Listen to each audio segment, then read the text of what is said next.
Well, welcome everybody to today's edition of Conversations from 6 Feet. And I got to tell you all, it's been great to do this by Zoom, but when we get a chance, Ed, to come together and do this on location, I just am so thrilled about that.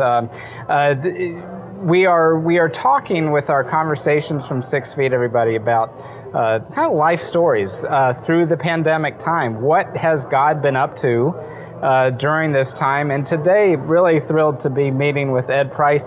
Now Kristen Blinson told me your full title. I think it's Director of Life Skills Operations or something like that. But for our purposes, everybody, you're running the Community Matters Cafe. That is correct. Down in Charlotte, which is the arm, I think, or ministry of the Charlotte Rescue Mission. That's right.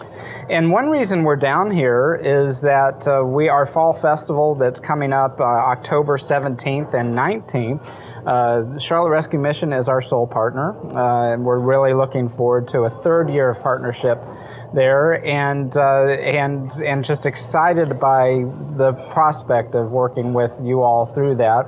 And one of the things we've talked about is that you all will see Community Matters Cafe down at the Fall Festival and helping out and doing some really cool things there. So we'll get a chance to see you all there. Yes. And also want to remind our audience that we had a worship service here. Seems like eons ago, but it really was just a few months ago. That's right. And some of our praise team, well, our whole praise team was here for that. And what a great event that was, having worship down here. And it just being here reminds me of how that went. Mm-hmm. So Ed, thanks for joining us. Of course not. And really want to kind of capture from you, what is Community Matters Cafe about? What are you trying to do? So, Community Matters Cafe was founded on the concept that we wanted to extend our program. So, Rescue Mission's been around for 83 years, and the primary focus is recovery services and rehabilitation around drug and alcohol addiction. That's who we serve. That's our client base. And historically, we've placed people in jobs and found them housing and created relationships for education and training and job development along the lines of what happens when a graduate who's been here for 120 days of the main program goes out into the world. How do they survive? How do they thrive? And one of the things that we struggle with is there are life skills that these men and women have lost focus on. In the words of one of our students in the cafe, they say they forgot how to behave. Right? They just literally forgot how to behave because they got so far down the road of their addiction. It's reminding them of the things that help them succeed in a job environment, in a work environment, in a life environment, even in those personal relationships that they have. So we focus on the 4 C's of communication, and we call it code switching, which is when you and I have stress, we leave our stress at the door, we do 8 hours of work, and we go back to our stress, whether it's boyfriend, girlfriend, husband, wife. Life skills are so vital to what we do. That we call this a life skills program. We don't call it a job. We don't call it a training program. We don't call it an internship. It's really about life skills and development of those things that are going to help them better thrive in a work environment and a life environment moving forward. That's great. And I think I like that, how you refocus that from really just, it's not so much about developing culinary, it's about life. Yeah. And that's a great focus, and praise God for what you all are doing. I just think it's fantastic. I shared with you before, we get to do this. It's part of the culture of what we've created here amongst our staff, is that we get to do this. We get to be a part of this. And even the students who are accepted into this program, we have more than we need in terms of applicants who want to be a part of this. We accept the most vulnerable because we want them to get what this is all about by the end. So you, as we all have been, your organization has been, and your students have been kind of tracking life, learning life skills in the midst of a pandemic. Yeah. And we did not plan for this. No one did. We'd like to hear a little bit about that story. And I think let's start with, I'm going to use the word challenge. Mm-hmm. And because that's typically how we think of it. It posed a lot of challenges for us. What were some of those as you walked into us and kind of saw this coming? What was that like for you all? We've talked a little bit in regards to this. We thought this was going to be a sprint when we first heard of this and caught wind of it. And even from a fear perspective, there was fear amongst the students. Would this end? Would this program end? Fear amongst the staff. Would we be fired? Would we be laid off? Would we be furloughed? The one thing we committed to as a rescue mission and as a staff was to continue the program regardless of consequences. We would figure that out. So there was that fear. What if? The what ifs. And we turned it into even if that happens, we will turn this into something that God will have favor and do towards. And you referred to a challenge as something that we've shifted our focus from to opportunity and to being excited about what comes. Because there's a Simon Sinek 2-minute video out there called Fear, Nervous versus Excited. He talks about Olympic athletes being interviewed by reporters, and after an event, win, they'll say, were you nervous, were you nervous, were you nervous? And they'll say, invariably, I was excited. If you understand nervous and excited, your hands sweat, your pulse gets elevated, you are physical signs. So if we take those physical signs of fear and turn them into excited, or physical signs of challenged in this season, we turn it into excited, it becomes something very different. We're excited to see what the Lord's going to do, not just in this season, but what the byproducts are going to be on the other side of it. So fear was our big thing. What if, no, even if the worst happens, the bottom falls out and there's riots in the street. Imagine that. Yeah, imagine that. What will we do and how will we react? So yeah, that's part of it. Well, and I'll build off what you just said there, because you all really are, I mean, across the street you've got Panther Stadium. Yeah. You all have been in lately where some riots have gone down. Tell us about that. How's that experience been for you all? It's been interesting. Our men at the First Street campus and women at the West Boulevard campus, we took the step prior to the shelter in place or stay-at-home orders to stop admitting men and women and stay put. And we've restricted activity because there's been no outside meetings for Alcoholics Anonymous or any of the other 12-step meetings. So in some cases, these men have been on this campus for 90, 120 days without literally going out for a pack of cigarettes. That's something that their counselors have brought in. So there's a lot to say about not having access to the outside world. So in addition to the pandemic, when the reaction to Mr. Floyd's murder and the subsequent emotion that's happened and reaction that's happened across this country started to percolate, the only information they were getting was from each other and from social media on their phones, which is exclusive channels. What you listen to is how you receive it. So we felt the need to respond and pray, and we deliberately took a step last Friday as staff of the mission, staff of the cafe, residents of the mission, and student population here to focus and stand outside together as a group. And we had an open mic session where we faced the city, we extended hands, and in effect we laid hands on the city and we prayed. That's amazing. What a cool picture. It was, and we didn't hype it on social media, we didn't promote it, we forbid anybody from taking pictures because we didn't want it to be a political statement or a profit opportunity. It was really just about resting, because these men have had no chance to respond. They would have loved to have stepped out the doors and go be a part of the protest, whatever that meant for them. It just wasn't possible, because if they left the boundaries of our ministry, they would be restricted from coming back from a safety perspective. Right. Yeah. Thanks for sharing that. I love the image that creates, and I think that's what God's people are able to do. Is to pray, to be a presence of Christ, and peaceful through this time.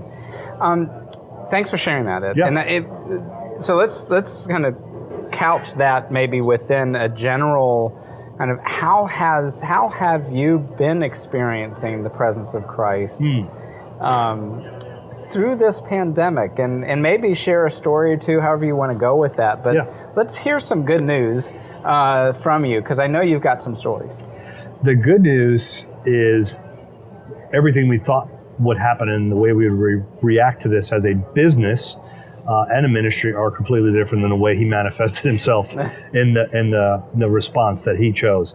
Example, we thought that we would pivot, and that's a real operative word now in this new economy, is pivot. And become the recipients of lots of people showing up and doing takeout orders.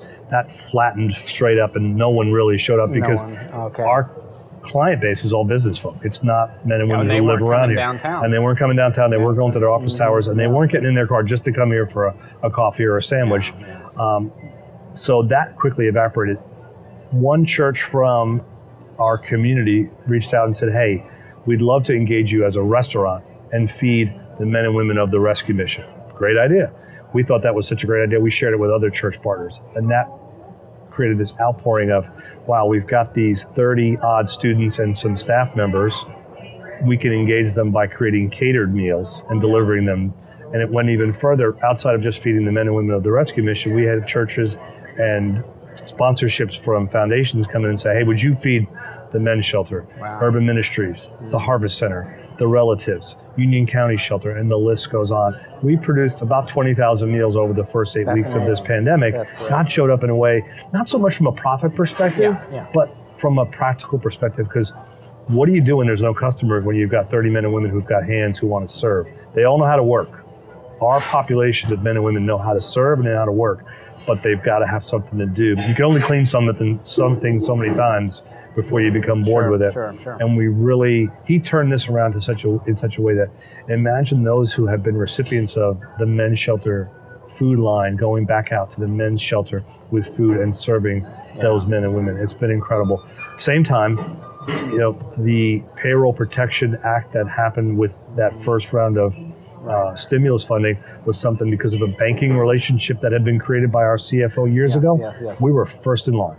Wow. And we are protected from a business perspective, from a payroll perspective, right through the end of June. That was a huge gift. It's a huge gift because there are lots of businesses that didn't receive that benefit. So here we are, we were able to bring back key staff members, protect our student population, and serve as a ministry to others, not just serve ourselves and sort of shelter in place. We were able to be active in the community and show up.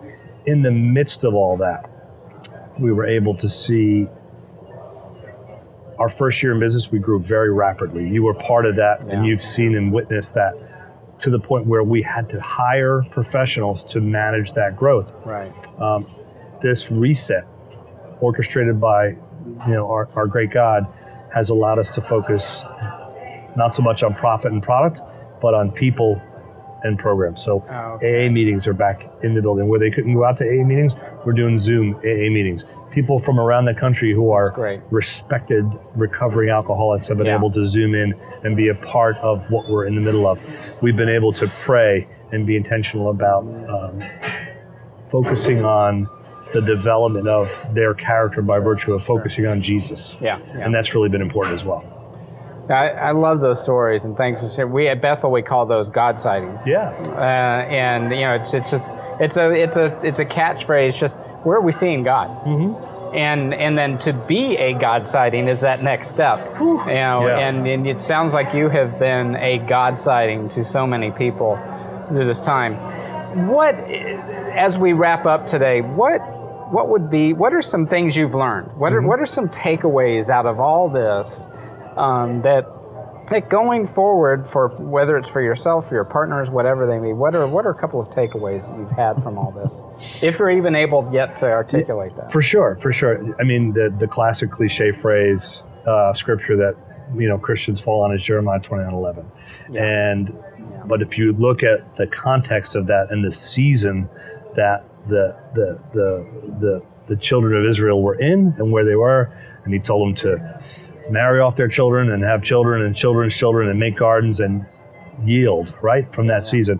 What we've learned in this season is we're not worried about when phase 2 or phase 3 change and what comes next and when the pandemic comes to an end and what that's going to look like. We're focused on what the fruit is of this season. What can we learn from today? What can we glean from today? And I've encouraged our men and women that there will be a busy season again, whether it's students or staff, but right now you have the opportunity to have a one-on-one conversation, or go call your mother, or go focus on journaling or reading or being in scripture. Focus on the now and what fruit can you yield from today, not worried about tomorrow. So that's really been helpful because it's been so long. It's this endless snow day, as we refer to, that we've said, okay, when are we going to focus on what's happening in us and not worry about phase 3 and cure and whatever comes next. So that's been the greatest lesson in all of this. And I think that applies to so many people. And unfortunately for many people, it became very busy in a weird kind of way. One of the things I hear is that I thought we'd have all this time. And I think it's bit. So I thank you for reminding us that we really have to kind of focus on the fruit of this season, how God has been at work, and to find a way to let that percolate in some kind of way. Ed, thank you. And you all are open right now, right? We're open regular hours, Monday through Friday, 7 to 3. A great way to partner with us moving forward is visit. We've got tons of room. If you stand still long enough, you'll get wiped down and cleaned, because we've got plenty of hands to do the right thing around here. We're all wearing masks. We're all using plenty of sanitizer, and there's social distance everywhere. The menu's great. The food's great. You can do takeout if you want to take out. We added tables, chairs, and umbrellas outdoors, so you can sit outdoors if that's your your rhythm. So lots of opportunity to partner here. So everybody, please take that as an invitation, and come support the ministry that's going on here. Ed, before we go, I'm going to give you an envelope. I've been waiting for this moment for quite some time. Oh, wow. One of our youth found $10, and she gave it to me and said, when you find the right source to give it to, please give it. So I'm going to give this to you all. There's a card in there. And I think she would be very delighted that this money was being used to support what you're trying to do in terms of helping shape an individual that's going to be such a gift to society. So this comes from our own youth. And I love she just found it, and I love that. And there it is. That's brilliant. So that's brilliant. It's being put to use. The seed we've seen sown in this season, like this, as amazing as this gift is, will return incredible harvest. That's cool. That's cool. And thank you to for the youth. receiving that. You're welcome. You're welcome. And thanks for joining us today. And thank you, Tom. And thank you all for staying with us through this wonderful opportunity to hear about what God is doing here at Community Matters Cafe. I invite you all to come down, have some lunch, and I think we're going to do that here in just a moment. Excellent. So blessings on your day, Ed, blessings on your ministry, and thank you for what you're doing. You're welcome. Bye-bye, you all.